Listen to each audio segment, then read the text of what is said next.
Why do you close your eyes and start getting chased by a plus-size croissant? 5 reasons, obviously. These 2 are the coolest. But first, protection. Running from a plus-size croissant lets you practice, well, running, and hiding, or jumping. Only mentally, of course, but that's still really useful. Why? Let's swap that croissant for a saber-toothed tiger, and let's swap that dream for a jungle. By practicing running with a fake, mildly enlarged croissant, your brain now knows how to run away from a very real predator. Pretty useful. But perhaps you dream of showing up to work naked, or tripping in front of your crush. Well, it's the exact same thing, just your brain preparing for the worst. Next up, creativity. Dreams are kinda like sandbox mode for your brain. It's not limited by social rules, the real world, or even logic. No, seriously, the prefrontal cortex, the part of your brain responsible for logic, is less active while you sleep. That means your brain can make new connections which make absolutely no sense. Imagine that croissant growing noodle arms, putting on a party hat, and flying a plane. That kind of connection. But that's surprisingly useful. It lets your brain combine information in new ways, which gives you new ideas.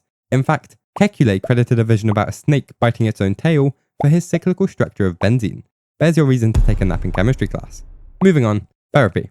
Okay, not exactly. Dreams are pretty emotional. That's because of this thing, your amygdala. You get 2 of them. They're basically 2 almonds that control your emotions, and these almonds like to freak out when you sleep. That's also useful. It lets your brain simulate emotional events like high-stress situations or even trauma in a safe way. This helps it understand the complex emotions tied to these events without having to experience them again. Basically, dreams are a dress rehearsal for your emotions, which might help you process your feelings. Yours might be too much though.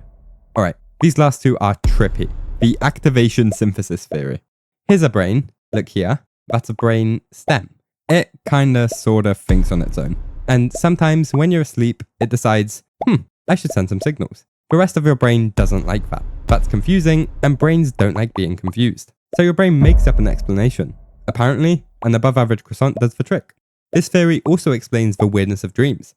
Since the original signals are completely random, so is the dream. But that makes them meaningless. They're just your brain's illogical, kinda silly attempt to explain some rogue neurons. Until they're not. According to Sigmund Freud, who has a theory for literally everything apparently, dreams are an expression of our unconscious desires, just not in the way you might think. Whilst a dream about your crush is pretty obvious, what about climbing a mountain? Or getting chased by that damn croissant? Well, they might be symbolic. Maybe a dream about climbing a mountain shows your ambition, or anxiety. And getting chased by a croissant? Yeah, I can't figure that one out. Drop your best guesses in the comments, and whilst you're there, subscribe, or else